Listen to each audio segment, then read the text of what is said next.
Over 2 million people live in Riverside County without a local news perspective. Until now. Spirit of Innovation, bringing you the need to know and good to know local regional county news, creating community and inspiration for business and residents.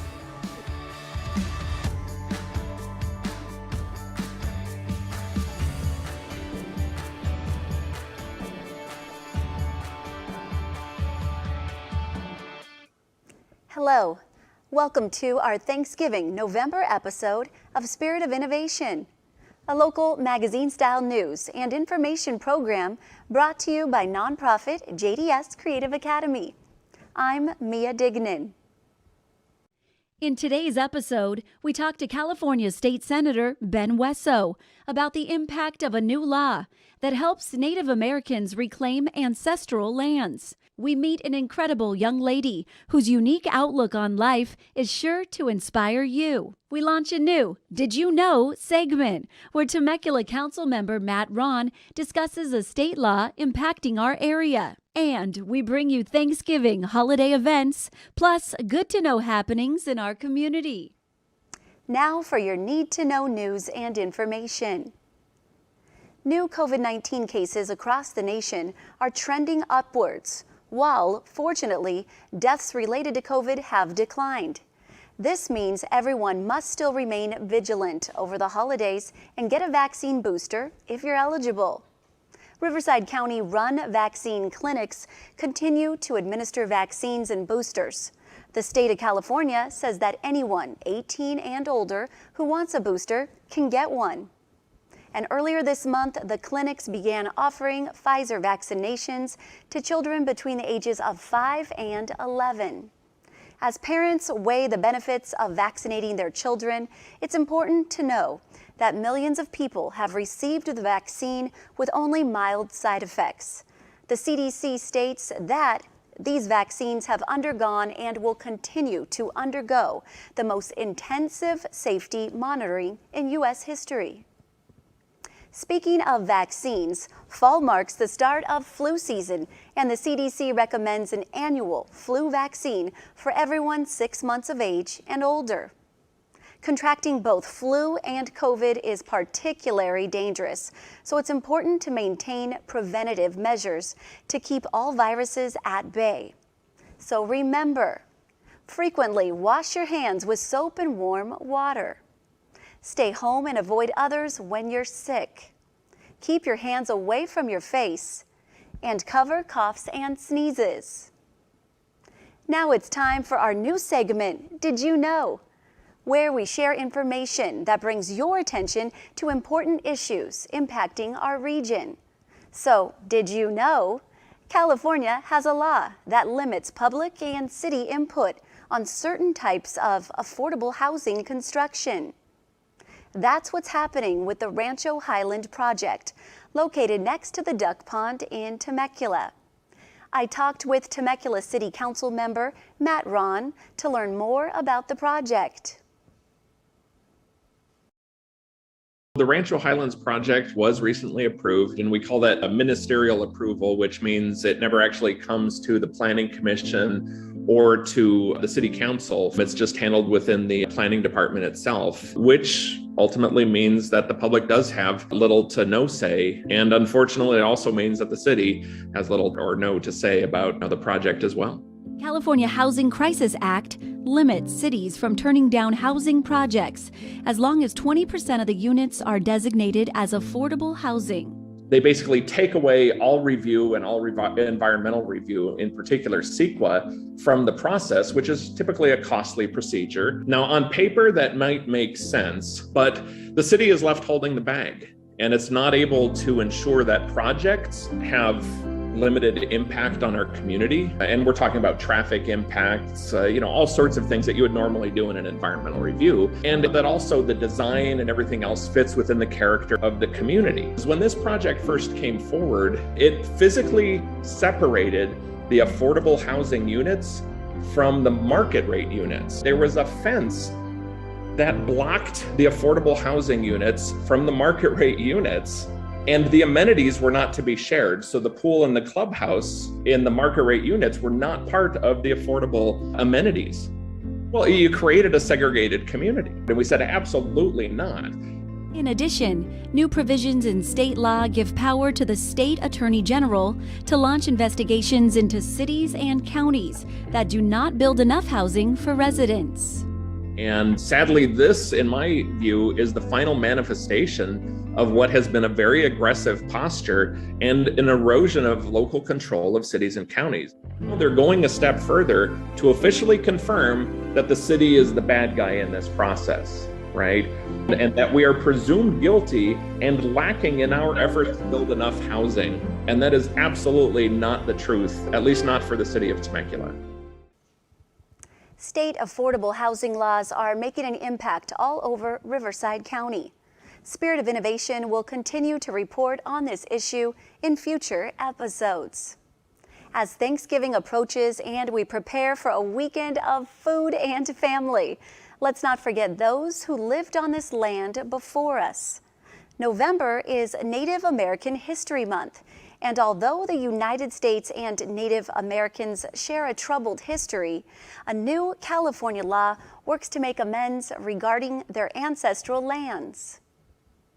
Spirit of Innovation presents a detailed look into the new law and how it impacts tribal communities in Riverside County. Land is more than just property. To indigenous peoples, it's their lifeblood of existence. They believe people do not own the land, rather they belong to it.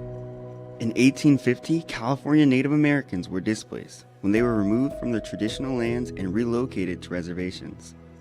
In June 2019, Governor Newsom signed an executive order formally apologizing to California's Native Americans for historical mistreatment and neglect. State Senator Ben Wesso took another step in the healing process by authorizing Senate Bill 712, which aims to assist tribes in reclaiming their ancestral lands. The benefits impact Native Americans across the state, including the 12 sovereign Native American tribes in Riverside County. 712 simply allows Native Americans to apply for acquisition of ancestral lands to the federal government without having an automatic opposition imposed by the county governments. They're given a fair process. They can acquire lands that will allow them to solve some social and cultural problems that they have. Reservations, especially rural ones, often struggle to provide adequate housing, safe communities, and quality health care and nutrition to the residents. A lot of Native Americans, especially ones in California, were given lands that were not arable, not usable, usually on hillsides, in many cases without access to drinkable water. In some cases, the land was checker patterned, like in Palm Springs, where if you actually see a map of Palm Springs, the blocks of the city were formed to mimic the blocks of the land of the reservation. So you go, one block is reservation, the next block is not, the next block is reservation, in a way where you could not really develop a community. You couldn't do anything of economic value with the land, and it was designed that way to keep Native Americans disorganized. And so if they have the means to acquire a land that will make it easier for them to travel within their own communities and to develop their own communities and provide for their families in a safe way, that just makes all the sense in the world that we allow them to do that. Non-Indian business owners are incentivized to start business on tribal trust land. They can be offered discounted leasing rates as well as be exempt from any state and county land use restrictions. I really believe that we have just a wonderful culture in the state of California that we need to preserve. California is the state with the most amount of tribes in the United States of America. We're blessed to have this community in our state, but we have to take additional action to allow them to live in our state with the protections they deserve. While we can't erase the wrongs of the past, we can work together to find ways to improve the lives of California Native American people. If you would like to learn more about this new law, visit our website for additional information. Have you ever known someone that is so inspiring you want to spotlight them? Well, that's what happened when our executive producer introduced SOI correspondent Karina Corona to a young lady who rises above her limitations to achieve all that she wants to do. My name is Karina Corona. I have cerebral palsy. I do not let it define or limit me as a person. I recently met Faith Guilbault, a young lady who also has cerebral palsy and cortical vision impairment. She has a unique outlook on life that she shares, and I thought it was important for others to understand her perspective. We want to be treated the same, even though we're different, but that doesn't make you special, it just makes you unique. Whenever people think I have limitations, it could be frustrating at first, but they'll get it if you explain it to them. And explain it she has. Faith's perseverance was recognized by the production company By Kids, who asked her to direct a documentary about her life. I don't have much hand control if I were to use the camera, so Joyce and Kat are helping me with the camera, and I'm just kind of directing. How we began or even started the process about doing the documentary, Faith's World, was because we were involved with Runway of Dreams, which is a nonprofit that works with different organizations and brand name for adaptive clothing. And they were in touch with By Kids, and they wanted to do a documentary about a person living with a disability. So we met with them, and that's how it all kind of came about. And it was just basically showing our daily lives, you know, the good, the bad, the ugly. Faith's daily life includes going to school, of course, but also indoor skydiving and horseback riding. I wanted to open people's eyes to different disabilities. Inspiration means a whole lot to me, because I think that is something that everyone could look up to, especially getting inspired with someone with a disability, because they're like, that's different. And that's why I did the documentary, to inspire people too. Faith also uses the documentary to share her frustrations.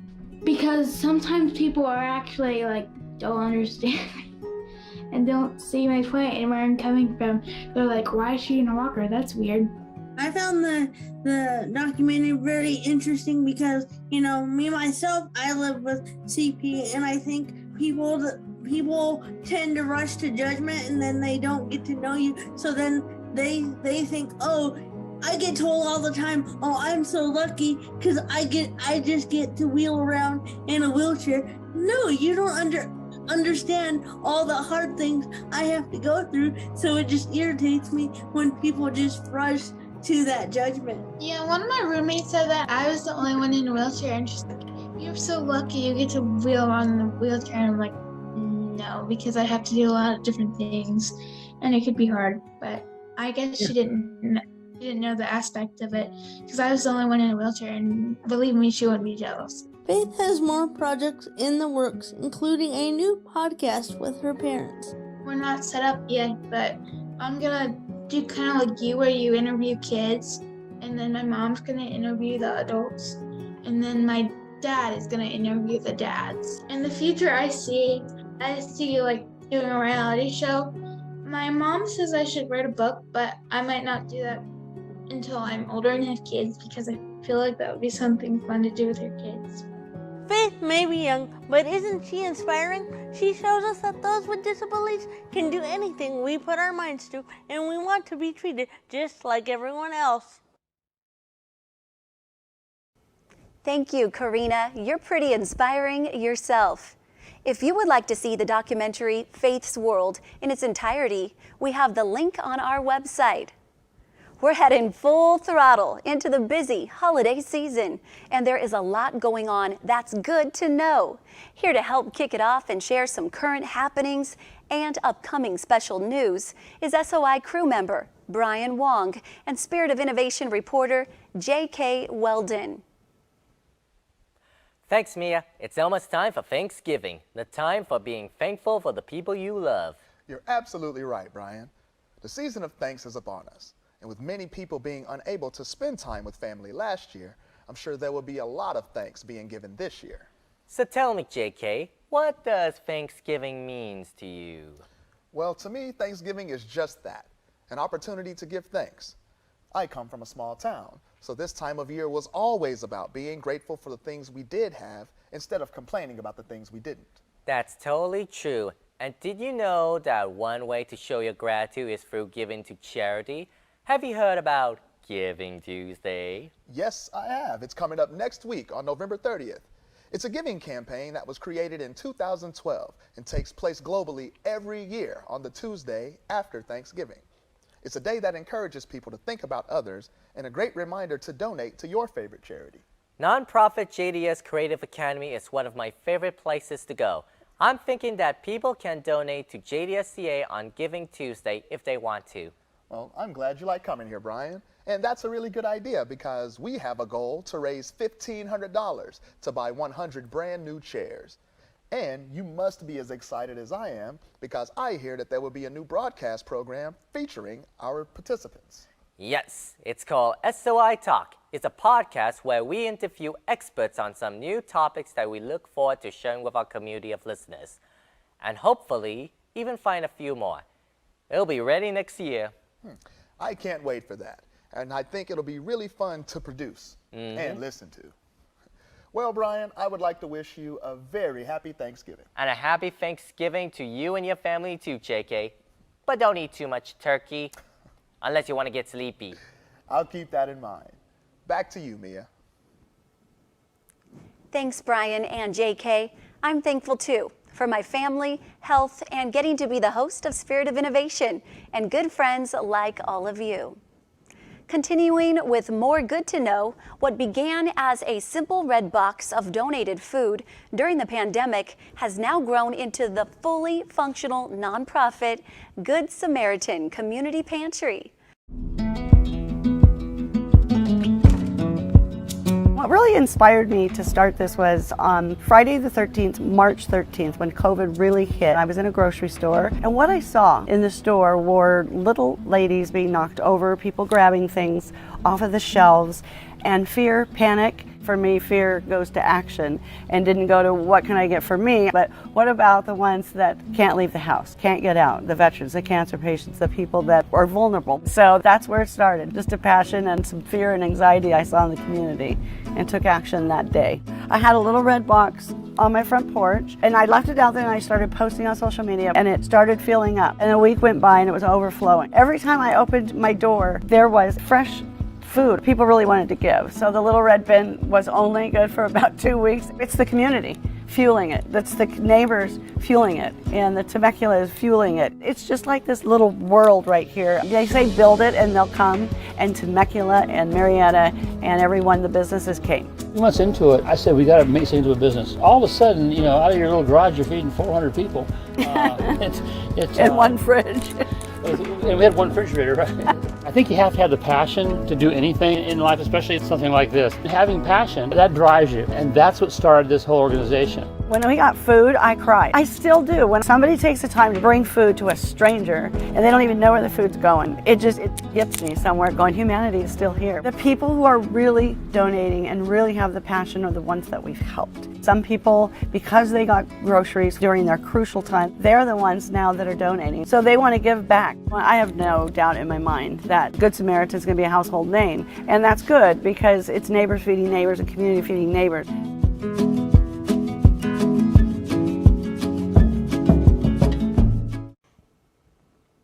Good Samaritan Community Pantry is gearing up for a busy holiday season and need all of the help they can get, from food donations to volunteers. Go to our website to find out how you can get involved. If providing a holiday meal for your family is a burden, you can also reach out to the Reliance Church, who are giving out boxes of Thanksgiving food. We have a link to that organization on our website as well. There's even more good-to-know news happening in our community. Here is JDS Creative Academy intern Erin Porras to help me share the info. Thanks, Mia. During the season of giving, let's not forget our seniors. The Riverside County Office on Aging is accepting holiday gift donations until December 3rd. Items needed include toiletries, adult coloring books, and colored pencils, socks, scarves, and blankets. Riverside County also offers help to new mothers. The wellness group Mamas and Babies meets virtually to support women who are pregnant or have children under 12 months. Those who complete the program receive free diapers and a $50 Target gift card. And the county's Nurse Family Partnership provides nurse home visits to first-time mothers who are eligible for WEG. During the 2.5-year program period, nurses help new moms make their homes safe and provide referrals to healthcare, childcare, job training, and more. We don't want to forget our teens who need structure and support after school. Take them to the Teen Zone at Temecula's Community Rec Center, where they'll be engaged with safe, fun activities. Yearly membership is just $1. Community is important. A great way to show community support is shop local. Small Business Saturday is on November 27th this year. This designation encourages consumers to support local business by shopping small, keeping our dollars in the community and region. Remember, small business service providers too. Purchase a gift certificate for a loved one to their favorite source of enrichment. Also, on Saturday, November 27th, you can cheer on Temecula Valley High School's football team, Go Bears, as they play for the state championship. They face Newport Harbor High School at 7:30 p.m. on Temecula's home field. The first night of Hanukkah is Sunday, November 28th. Head over to Temecula's Duck Pond for a menorah lighting ceremony at 4 p.m. There's also a menorah lighting at the Hanukkah Festival held at the City of Riverside's historic courthouse on November 29th and on December 3rd at Central Park in Menifee. Happy Hanukkah to all who celebrate. You know, the Christmas countdown has officially begun when you start seeing Christmas tree lights all around the region. And there are plenty of lightings to enjoy, such as the tree lighting celebration with Santa at Temecula's Duck Pond on November 29th. The annual lighting ceremony at Palm Desert's Shops on El Paseo on December 3rd. And at the Winterfest Festival and Parade in downtown Lake Elsinore on December 4th. If you really want to see some beautifully decorated trees, be sure to visit Christmas Tree Lane at the Temecula Promenade. The hashtag JDS family took a field trip there last week to check out the festivities. Christmas Tree Lane isn't just decor, it's an annual fundraiser put on by Habitat for Humanity. Board member and committee chair Jackie Steed told us that it's their 15th year of holding the event. Community stakeholders and businesses sponsor the trees. Then a team of talented designers put the trees together. If you're interested in winning one of the trees, you can purchase tickets for $1 each and hope your tickets gets drawn on December 17th. When you go through, look for the Christmas tree sponsored by JDS Creative Academy. We can't wait to find out who wins it. JDS Creative Academy invites you to their winter showcase on December 18th and 19th. Take a look. Join us at JDS Creative Academy's Winter Showcase, featuring Temecula's finest talent in the visual, performing, and digital arts. Enjoy a performance of the classic Grease, featuring our musical theater class. Let your senses be dazzled by a fashion show starring the unique work of our fashion design students. Cheer on the creativity of our screenwriting class as they debut scenes from their original work.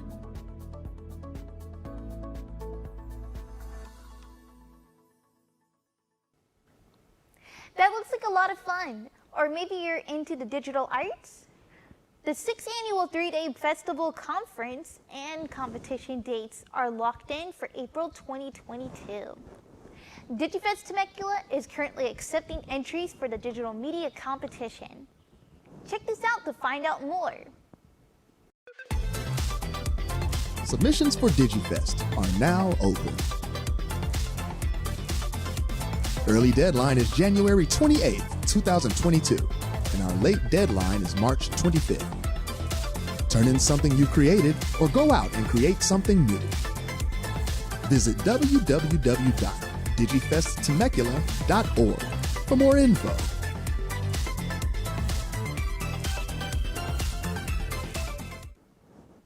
I'm excited already.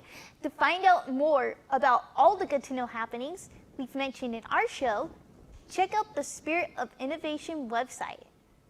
Over to you, Mia. Thank you, Erin, and thank you to all of our viewers for joining us for this episode of Spirit of Innovation.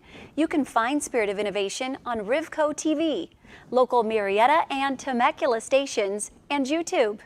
Be sure to follow us on social media using the hashtag JDSFamily to keep up with everything that's happening here in the studio and in Riverside County. Don't miss the SOI training crew on radio station 102.5 The Vine with the JDS Creative Academy Community Spotlight 7 days a week. Also, tune into YouTube at SOI_news for weekly updates by the SOI training crew. We love hearing from you. Let us know if there's a Riverside County issue or an event that you want us to cover or have feedback about. Keep an eye out for a new Spirit of Innovation episode on December 21st. From Diane and Scott Strand and the whole hashtag JDSFamily, have a very happy Thanksgiving. Thanks for watching. I'm Mia Dignan. And I'm Mary Flores.